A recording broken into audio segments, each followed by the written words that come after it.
right. Who we got with us today? You got your girl Wooski, Wooda better known as Woo from East St. Louis. Tell us what's been going on with you since the last time we talked to you. Sure. A lot of been stuff been catching up with me. I'm in a better place than last time. I'm not on the streets where I don't have nowhere to stay. Had a couple jobs since then.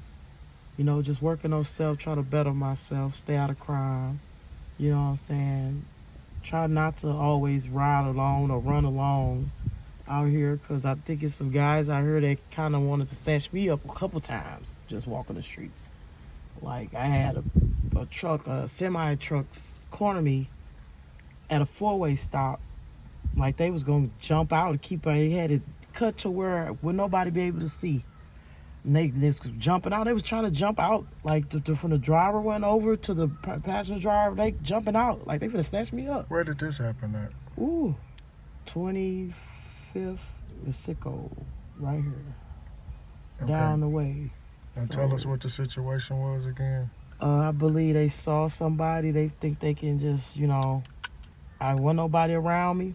I was walking along, just coming from getting a bird.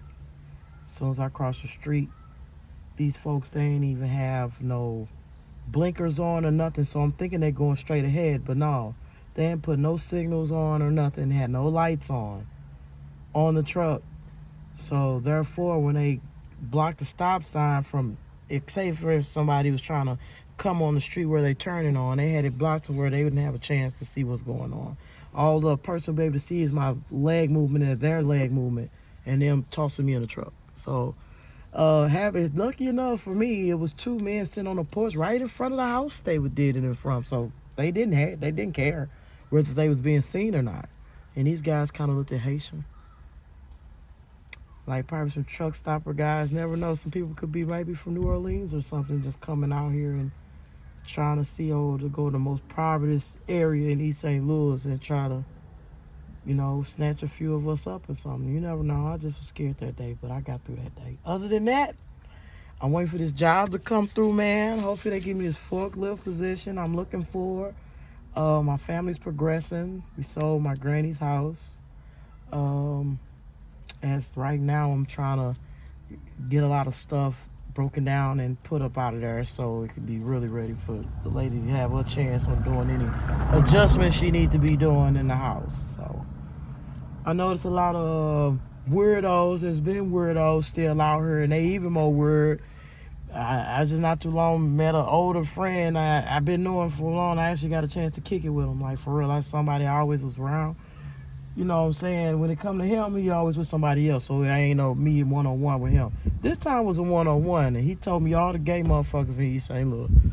That's probably from the range of 30 to 72. So which was an interesting moment. Hey, and we're best friends now. Yeah, we're very, very best friends. So yeah, we're just working on that. But East St. Louis need to clean up. There's a lot more fentanyl going on out here, especially in Belleville as well. I lost a friend named Black up there. I believe he was probably drugged or some shit by his roommates, possibly, bro. So, rest in peace, Andre. You know what I'm saying? That shit crazy. That shit happened like May, man. He was like a top dog up there. Well-respected individual, and I believe somebody snuck some on him, and man, that shit hurt the city because, like, a lot of people, he was a protector for a lot of people. Now, the females, certain guys, and then people that really had nobody to stand up for them, they don't have that at all. People are getting beat up, abused, killed just because he gone. People feel like they can do more. They ain't got nobody, blocking them from opportunity.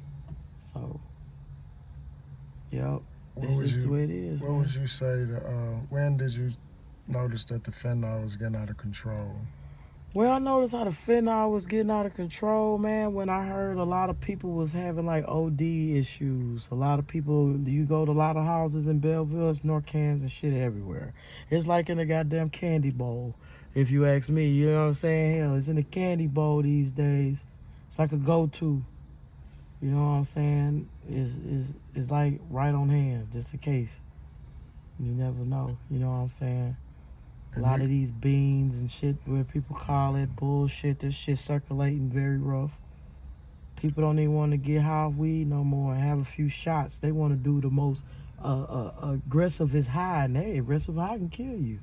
And the first try of it, you know what I'm saying? You try to be want to be a follower with your group and shit, and motherfuckers, that's what they do. If that's what they do, don't do something new. Don't make that something new for you, because they can handle that shit because they've been on it for a while. But, you know, you can be your first chance of trying, and it go daisy. You know what I'm saying? Not to be funny, but that shit's real. You yourself done got clean recently. Like, what brought that on? Oh, sure. And how long have we been I actually clean? went and got help. I actually went to a place that'll help you get bus tickets, help you apply for homes. They give you home, put you in homes. It's a program called General Assistance. And I just went up there just to check in to see if I can get some bus tickets. And the lady that was working in there, she said, man, something ain't right. You don't seem like the Darneisha I know. That's what she knew me for. And I'm like, man, Christine, it ain't the same, man. I said, my old man been dead, like, for a while. I need to cut up, I need to clean up my act. I need to slow up the drinking and get my kids back. You know what I'm saying? And try to be a better mama, better person. I broke down and started crying, and everybody got a attention grab in there. I had to sit down, keep from fucking falling out, man. So before you know it, I ain't even realize they are so fucking cold in the building, put me to sleep. Before I know it, shit, I've been that place for like 4 hours, bro. You hear me? They done brought some noodles to me, easy cup noodles to, you know, keep me something. They say, we got you, we getting everything ready for you. And I'm like, what, getting ready for me for? They say, okay, we found somebody to help. Some random person paid for a 3-day stay at a hotel until that following Monday morning for a taxi cab to pick me up and take me to get treatment. Wow. In Maryville, Illinois. How long ago was this? This had to been in February to Since March. The last time we talked. Yeah. It was like after that. How long was the process that it took to get you clean? Well, you know what? I ain't gonna say get me clean. I'm just say like, man, it's gratitude. My problem is the drinking, heavy alcohol. Mm-hmm. You know what I'm saying? Like, if I was to smoke crack, it ain't nothing for me to say I don't want this no more. Mm-hmm. This ain't me. You know, I don't want this no more. Cause after so long, after getting high off that shit, you ain't getting no higher. It's like unappeasing. Mm-hmm. You know what I'm saying? Versus alcohol. You know what I'm saying? Your high go down mildly, but soon as you hit another drink, it's like that same drunkenness snap back quick. It's like, hell, that's crack to me, shit. And so I had to slow it down, waking up every morning drinking filths.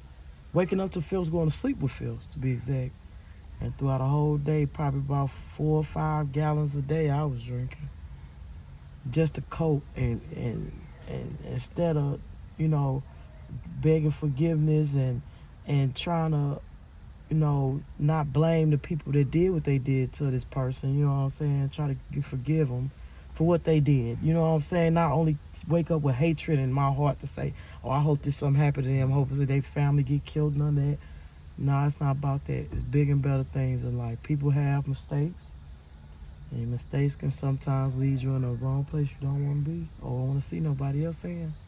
The situation with your old man, like what happened with that? Like, you know, what was the situation? Once I got back to Belleville in March, I learned that he was sodomized. Why the police ain't never tell me this? Why some of the people that claim they knew it all along or something, why they ain't never mentioned that?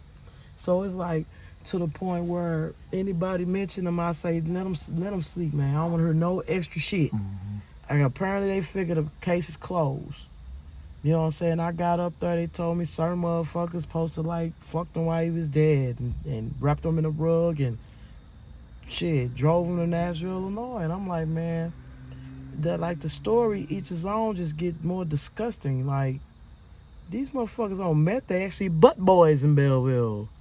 Was these his friends? Man, was these like strangers? It was just you know, like motherfuckers you just, it's like a whole group of motherfuckers just it's a circle half of the circle don't fuck with half of the circle, but they tolerate each other in order to be a clique.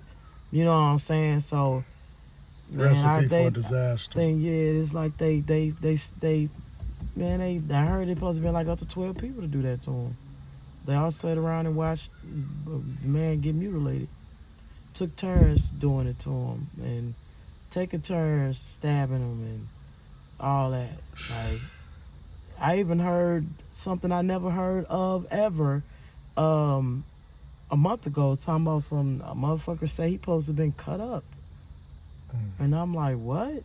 I'm like, man, people just going on and on and on and make the situation seem worse. I think it's what it is. They try to amp me up to think I'm going to be a dumb motherfucker to go hurt somebody they into it with who really ain't got shit to do with it, I believe.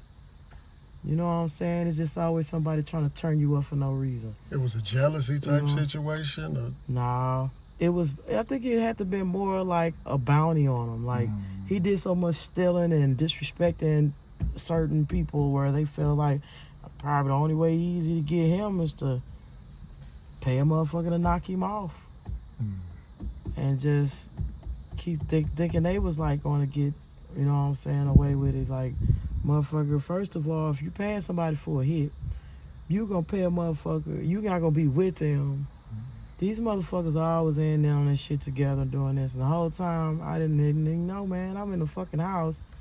The people invited me to stay over. Me and my man was fucking on the streets for a week, or 5 days, and he was murdered after getting evicted off Section A. So people know I'm such a good person, and, you know, they felt bad for me. They allowed me to stay in their house, and I had no idea. The first day, it's actually the same day they asked me, if you need a place to stay, you can stay here. You cool. You been nothing but a good person to us. I said, I see y'all was good, genuine. I thought they was good, genuine white people. But no. Them motherfuckers had my boyfriend / baby daddy wrapped up in a carpet in the next room in the garage, and I ain't even know it. Did the people get arrested for this, or is it still just kind of they wide found open? 3 found guilty, but there's still 9 more, probably more than that. I wasn't putting them past it. Like I say, I dealt with a lot of days of when after it first happened, I couldn't help but to think about what's going on at that moment. It was like nonstop. I couldn't focus on learning a new trend or focus on anything else in life, but why is this happening to me? You know, I'd be so stuck in my man's gone, what am I gonna do? And it felt like the shit was breaking me down, deteriorating me. I felt like I lost a part of me. And it was like, instead of saying, okay, this happened. All right, continue your life. Oh, it wasn't like that for me. It was me having hate in my heart every day, crying and feeling sad and sorry for myself. You know what I'm saying? Here it is, I ain't got my kids. I lose my house, big house, beautiful house in Belleville, and here it is, I'm on the streets. On the streets, when we both homeless and got nowhere to go, 5 days, he dead, 5 days. We didn't get a chance to find nowhere to go for real. Like, we was like house to house, friend's house. People we didn't even trust for real, but we fucked with. You know what I'm saying? We allowing ourselves to stay there for a certain amount of hours, charge our phones up, and we gone. But, man, he was just so high off every drug and such a, man, I don't know. He seemed like he was battling demons, but at the same time, he was very worried. On 5 days, he was very worried on somebody hurting him. He's had a scary sense of being, he was carrying on his shoulder as if his bad was going to catch up with him, and it was finna happen. He kept letting me know over and over repeatedly. He said he had a dream that he felt like he was going to kill like his dad did, shot in the head or something supposed to happen. And I said, baby, you got to not think like that. You know what I'm saying? And the times where he did go to sleep, he finally would go to sleep from not looking out every window and all that. When he do go to sleep, he go to sleep for so long as if when you look at him, you would have thought he was dead. You know what I'm saying? Like he was at ease, like peaceful. You know what I'm saying? He was asleep for a long time. And I was like, well, That could be the baby shit going on because I'm pregnant, whatever. No, and he actually looked at peaceful because he didn't have to be aware and be all, freaked out looking and like. But I'm like, I got tired of seeing him like that. You know what I'm saying? But oh my God, I just couldn't believe it. But it took time, y'all. Like it's gonna take time. I know people that never come back from losing the loss of a loved one or spouse and all that, but I still I can't get rid of the ideal of what happened, you know what I'm saying? But my days was worse, so I cried more than what I do now. Like sometimes I catch myself maybe a few times out of a week I cry. I still get back to that state of mind. But it takes time, it's a progress. It takes time, and you know what I'm saying? That's something you'll never forget, someone you love get taken away. And it's so brutal on top of that. I can see a person die in a car crash, boom. I can see if some person get shot. No, they did several things to this man. And one of the persons that was there said they couldn't kill him for shit. Don't matter what they did. They stumped his eyes out, his teeth, and slit his throat, and that man still was alive, bro. They couldn't kill him. They couldn't kill him at all. So that's what's crazy to hear for a person like, why tell me some shit like that? Do you think that's supposed to ease my tension on how I feel about a love or loss of a man, bro? Like, but I'd rather know what happened, and you know what I'm saying? I'd rather know a person whether they really had a good, easy way of getting out this world, or was it tough? His was definitely tough to the 10 extreme, bro. I hate that for anybody in their family who lost a loved one, friend, neighbor, however, see, you know what I'm saying? Somebody who got, attached to that you'll never think will ever leave your life, you know what I'm saying? If anything, he should have been burying me instead of me burying him. And on the worst part of this too, y'all, he didn't have a funeral. That's even worse on my behalf. Me and my kids can make t-shirts, none of that shit. So, yeah. What kind of advice in closing, or what kind of advice would you give a young lady going through similar situations as you, thinking that... Keep your head up, stay strong, and I say for real, they can always have a ministry of women, people coming together, making an organization on we are the people who went through this, you can get through this, you know what I'm saying, type of intuition. That'll be cool, you know what I'm saying? But at the same time, don't allow no drama, no danger to your own home. He didn't bring that to my home at all, but word was in the streets on people I ran into, and even him telling me and warning me what's going on outside. I mean, him coming to my house, our house, in the middle of the night, shaving down shotguns, I thought was very weird. I said, he's acting like he's preparing for war. I said, something ain't right. You wake me up out of my sleep, I'm on the couch. And he said, damn, woo, like you getting fat? And I'm like, yeah, I'm sleeping, I'm pregnant with your baby. Hell yeah, I'm getting fat. I was actually growing a lot of weight real quick and rapidly. It's sad to say I lost that baby because I believe somebody could have put some in my drink or some liquid form. I ended up seeing a bottle. It wasn't turmeric, it was something that's caused some shit for causing abortion. Yeah, them hating ass motherfuckers in Belleville. But yes, the meth heads in Belleville all over. I got a name of folks, but I ain't gonna put them out there. They shooting up ice and turning gay as hell. They got RuPaul's in the drugs, y'all. RuPaul's in them drugs. So try not to do the ice, cause this shit ain't nothing nice. Okay? Cause them motherfuckers ain't playing up there. The people you will think is so hardcore and with the shits, gay as hell. They tongue kissing your uncle behind closed doors. And shooting up ice, syringes, whatever the shit they call them, points. Shit like that. I ain't got time for that. You know what I'm saying? There's other ways to be happy. Ain't no way I'm finna feel like the only way for me to be happy is condoning some type of drugging myself. You know what I'm saying? That shit costs money. After a while, you're gonna get tired of paying for crack. You'll get tired of paying for ice. You're gonna get tired of paying for drinks. I'm on a level where all I need is a good side-by-side kick, one-on-one talk. I get high off just good energy and good conversation. You know what I'm saying? They don't always take that bullshit people want to do. It's like a trend. Whatever's popping in, people getting with it. Yep.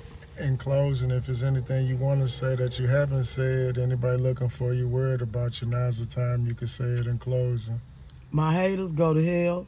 All my good people out there, I know you out there, but a lot of people think you are wrong and you're harmful and hateful, and you not. Believe in yourself, never give up. You know what I'm saying? It's always a day to prosper and prosper in something great. You know what I'm saying? Don't always think like your opinion don't matter. Speak out, be outspoken. For sure, because these streets ain't shit. 89 blocks, watch out. We appreciate you, Wu. Thank you. You welcome.